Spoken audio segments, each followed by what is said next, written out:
Perfect. Hello, everybody. I'm Tom Bell. Here you are. I'm the Communications Director at Greater Portland Council of Governments. And now we're going to get into the meat of the program, infrastructure, and here with the people from the utility companies. We have Chace from Central Maine Power. We have Scott Firmin from the Portland Water District General Manager. And Kendra Grindle from the Maine Broadband Authority. Did I get it right? Maine Connectivity Authority. Maine what? Maine Connectivity Authority. Connectivity Authority. And so you've been sitting here watching these planners and policy people talk. For Jay, you came in recently. So I was interested in Kendra and Scott. Like, what's your takeaway from today so far? Did you learn anything new? I would just say that, I mean, I shared this a little bit in the hall, but housing is not a new thing. Expanding housing, needing housing, I feel like it's an issue as old as time, but there's still such a need for communication and understanding of what we need to do it right, and do it in a scalable, sustainable way, and kind of what comes first. And I think that's some of the conversations we have in broadband of, you know, if you don't line it up from the beginning in the development, then it's much harder to get to in the end. Scott, you learn anything today? The first thing I learned is a water and sewer person. I've always been jealous of transportation because they seem to get the funding and the bonding. But to find out that they're having the same challenges we are is sadistically uplifting, so thank you. The meaningful takeaway would be, I think we're all interested in the same thing. We all know what it's going to take to get there. And in our environment, in the private sector, the public sector, the utility sector, let's be honest with one another. Let's roll our sleeves up and let's get this done because we can. So the first time I talked to Scott about this summit, you mentioned to me a trip to Peaks Island. And you immediately got the connection between infrastructure, sewer infrastructure, and housing. Tell me the story of going to Peaks, why you went there. So the Peaks Island facility, in the winter, we've got plenty of capacity. In the summer, we're essentially maxed out. That treatment plant is humming. We do a lot of work to make sure that it's ready for the summer, and we can get it done. But with ADUs and interest in infill, that's going to be a significant challenge on Peaks Island. And we're trying to work with the city of Portland. We understand what it would take, but it's going to take an investment, it's going to take some time, and it's going to take having an honest conversation about what they need and when they need it. Are there other parts of Greater Portland where you're approaching the limits? The East End facility on a daily basis has plenty of capacity. Our Westbrook facility, as you heard earlier, has some challenges. We're working through those. Even the North Wyndham facility that we're constructing right now, we have an understanding of what we think the community flows might be for 5 years, but we're engaged in some difficult conversations right now about what it might be 10 years out and how we accommodate that. Is there an area in Greater Portland where that we really can support a lot more housing in any particular area? So when the recode came out, our board sat down leadership and said, this is concerning. And our response was, not in the city of Portland. We generally have the capacity there.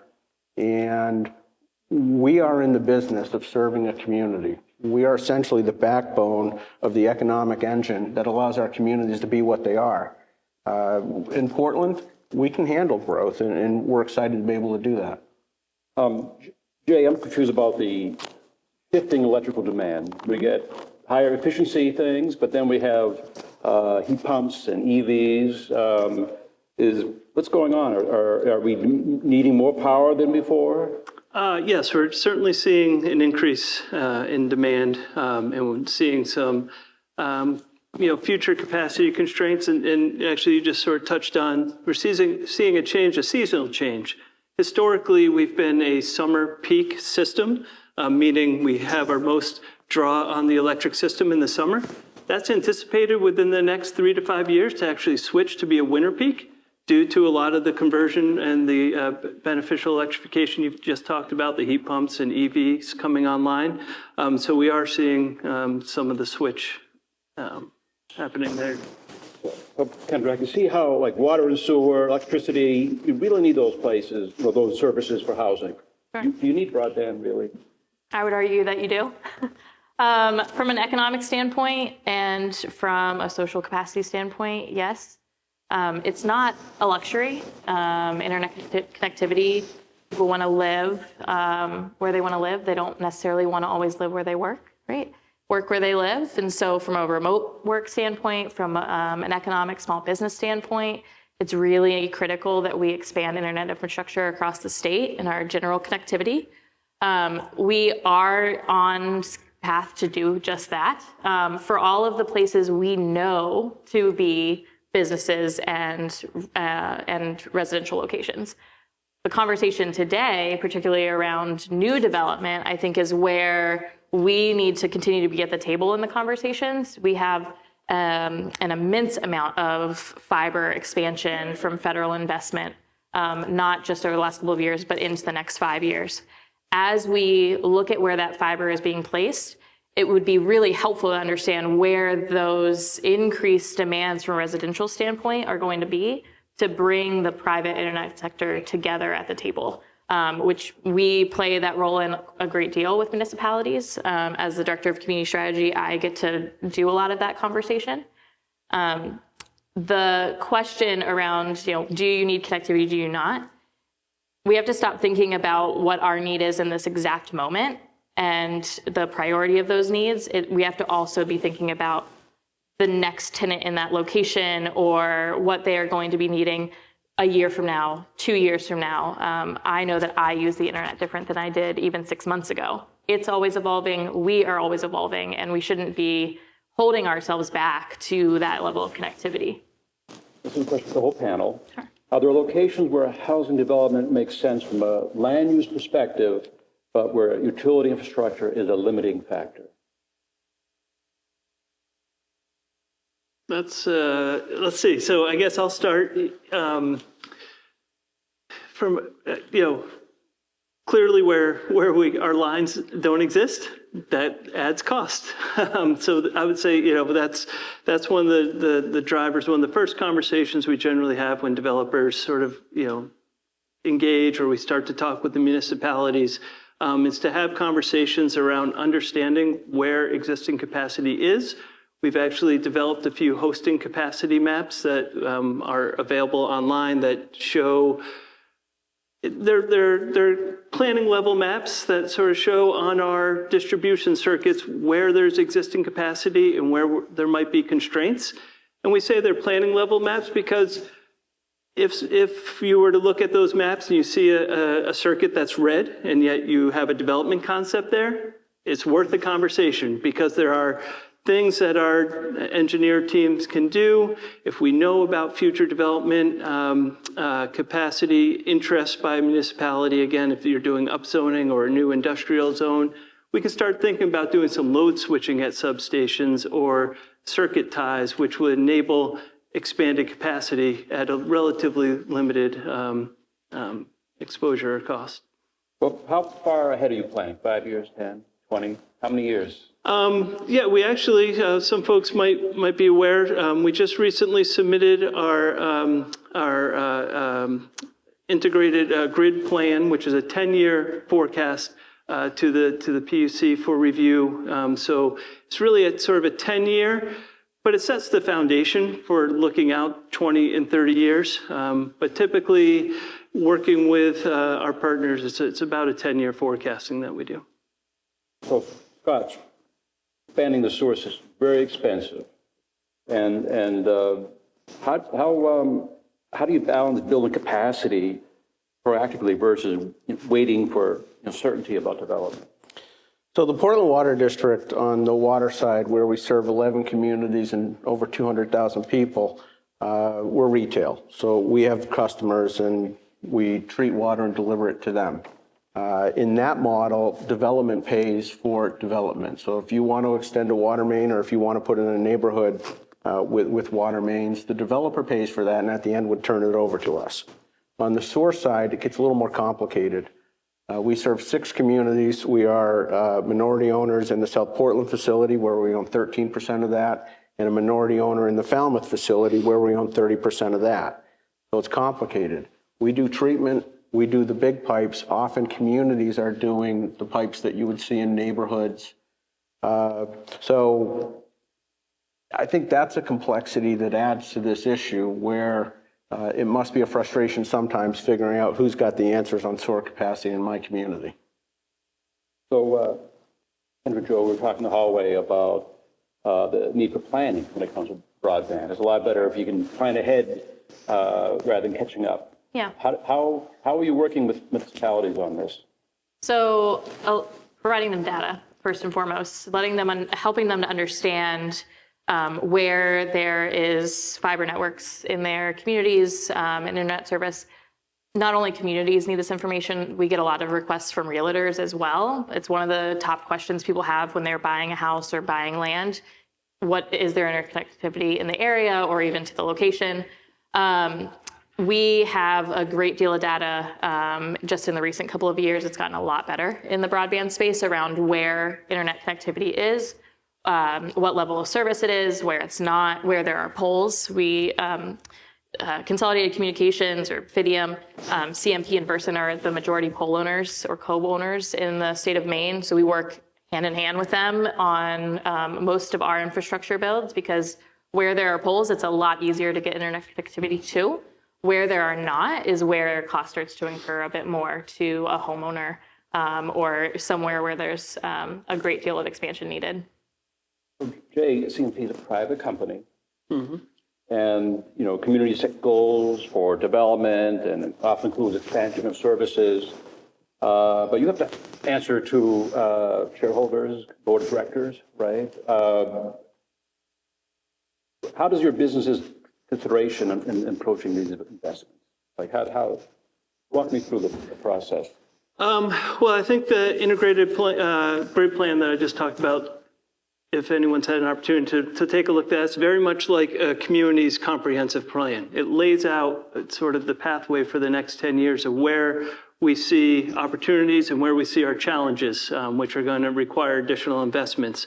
And so I think that begins to lay out the plan. And then, you know, as we look at where those challenged areas are, where our capacity constraints are, we try to work with our municipal partners, reach out, have conversations. I think there's an exciting project in the greater Portland area where we're looking to bring additional bulk transmission into the area, really running from Cumberland, essentially down through Portland and ultimately connecting through South Portland, which addresses a range of issues. It addresses capacity constraints in this, you know, growing sector of the state. We have asset health conditions that we're concerned about. You know, we're a 125-year-old company, so some of our assets might be sort of nearing the end of their capacity, so we need to upgrade those. And then it also provides for additional redundancy, so we can hit the reliability marks that our customers are expecting. You know, we're at a stage now where, unlike, you know, a few decades ago when I was growing up, power outages, you'd have sort of a bucket of water next to the toilet because you just expect it to be out for a while. That's no longer the expectation of our customers, and so being able to make ties through our transmission and our between our transmission and our distribution circuits, so that we can reliably sectionalize areas where the problem is, but keep power on for the remainder of our customers is a critical factor going forward for us. And Tom, if I could just jump on that, CMP reached out to us a handful of years ago with the location of a substation, high voltage substation, and that would benefit the Portland Water District because that's, I'm told, 99.99 something % reliable. So CMP engineers get sweaty when you ask, will it ever fail? But we recognized the benefit to us from a reliability standpoint. We also have land. Sure, it's on the side of a hill that's going to be expensive to develop, but it's there. And so it's an opportunity for CMP and the Portland Water District to leverage existing resources that we have to locate a substation in an area where that's not really a burden on the community. So there are examples out there of utility cooperation. What do the economies of scale look like? Does planning for larger development or coordinating multiple projects, does that make building this infrastructure more cost effective? So one of the things that the Portland Water District we're looking at is what is our capacity, what does that capacity cost, and how is that serving? So we're doing a study right now to figure out where we think the growth is, where the capacity is, so that as there's development, we are able to, it's essentially an impact fee that not only captures the capacity of existing development or future development, but looks back in the past and really says what kind of a contribution did it take to get this here. So, Kendra, Joe, all this broadband infrastructure is all going to be out of date when everybody's on satellite, right? No. No? I hear you in the back. So one thing to understand from a general foundation standpoint, every technology that delivers connectivity, whether it's wireless, fixed wireless, cellular, the internet that you have in your home through cable or fiber, it's all backed by fiber technology. It's not to say that there is not going to be a point in the future where fiber lines need to be replaced, they're damaged, but however, they live quite a bit longer than the infrastructure that we know today. DSL, cable, it's not copper, it's glass. So when we're making investments in future forward technology like fiber, or even increasing the opportunity for other solutions like alternative technologies, satellite, wireless, or improving our cellular throughout the state, it's all backed by the understanding that we are expanding the fiber technology across the state to be able to bring those additional resources. Are you ready to take on questions from the audience? Okay. The audience have questions? Are the microphone people in position? Right here. I can project. To you.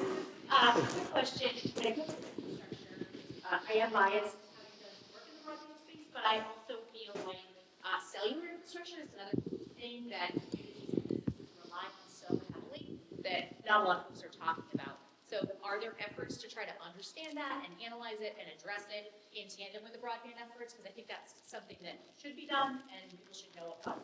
It's so important for economic development.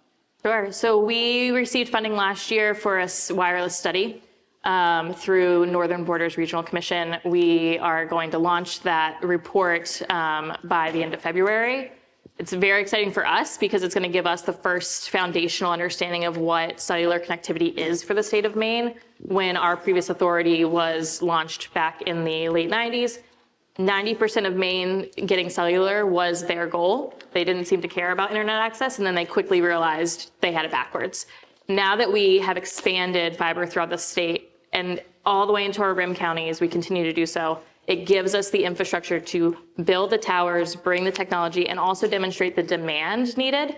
So we have mapped all of the drop zones in the state to understand where current coverage is not meeting the need, as well as understanding where tower placement needs to be improved and technology needs to be improved to meet the demands from the users. And we had a survey going over the past couple of months that collected information directly from Maine businesses and community members to identify what the impact of cellular loss is, what they use it for, and just get some of the quantitative and qualitative information to kind of back that next step of connectivity now that we have so much infrastructure on the ground.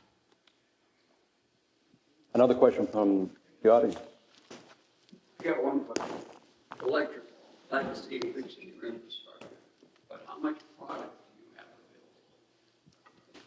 available? When you say how much product do we have available, are you asking about capacity on the system? How much electricity do you have available? Well, that's a bit of a complicated question, but right now we have, for the foreseeable future, right now we have capacity for development. Where we have seen constraints, major constraints are here in the greater Portland area, which I sort of alluded to, where we have been working on a transmission project to bring in a 115 kV line into the area. We also have identified, really it's with the, as we see beneficial electrification coming along, that's the advancements in use of heat pumps and EVs. We are seeing that we're expecting over the next 8 to 10 years an increase of over 50% need over what is currently being used.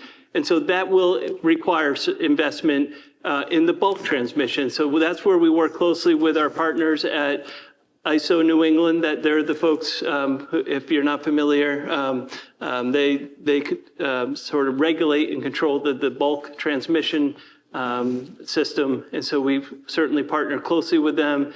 And there's a number of other projects that are coming online to try to solve for those issues as well. I have a question for the panel. Room full of municipal leaders right here. I want to ask each of you, what is the most important thing you want them to know? Joe. Yeah. I would say the most important thing that I would want you to know is, one, internet expansion is no longer on your shoulders. We have the federal funding to build out to all of the unserved Mainers, and we have a plan to do so. What is on your shoulders is making sure that internet access is involved in those conversations as you plan more developments and build out. Affordability remains a top issue for internet access. It is not a regulated utility, right? And so where there is demand is where the private sector is going to go. Where we can cut down costs, like building out to individual units in MDUs, building out to those development sites when it's being developed, those are all going to cut down on the costs that create more affordability in the long run. When there was an affordable connectivity program, 40% of Mainers qualified. That is no longer the case for federal funding, but that need is still there. So where we can chip away at affordability and also drive the understanding that there's a return on the investment from the private sector, the more access there's going to be for those areas. Okay, what do you want municipal leaders to know? Oh, so much. But, I think what we're really at, and, you really just brought up affordability, and that's such an important topic, right? Folks may be aware we recently put forward a 5-year rate case because we're really at sort of an inflection point where we need significant investment in the system that was built over 100 years ago for that generation. We are, in the last decade, and certainly it happened a lot quicker over the last few years, changing to a different dynamic system. And so there's a lot of infrastructure investment that needs to be done, balanced with that issue of affordability. And how do we do that? How do we do that together and understand sort of what the key pathways are? Much like your municipal budgets happen yearly and have public discussion, our rate case goes to the PUC as part of a public discussion. So certainly we encourage folks to be involved in that process. Oftentimes, again, like municipal budgets, there's a small group that gets involved in influences, but we don't hear all the voices. So, and if I'm speaking to the municipal folks in the room, reach out to your key account managers. Each one of your municipality has a point person. And they may not be the subject matter expert in the question you have, but they will bring the right people to the table. So we really encourage that connection to the company. We want to be engaged. We want to be involved as much as we can. So please don't hesitate in that regards. So you have 1 minute, but you have a whole film out there. So go ahead. At the end of the day, our interests are your interests, right? You need water to live, and no one enjoys wallowing in sewage. It's unhealthy. We need time to understand your needs. Where we get caught up is in paving programs. We want to replace infrastructure. Oftentimes, it's not the pipe that we would replace. It's the pipe that we can replace because you're repaving a street and we want to get in there before, or a community's doing a project, the utilities in there.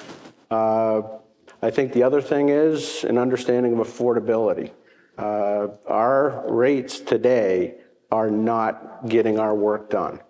Something has to happen. We need to get better at communicating that, and you're going to see that in the film.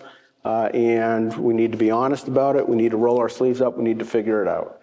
And we are committed to doing that, but we can't do it without you. Thank you for being here today. Really appreciate it very much.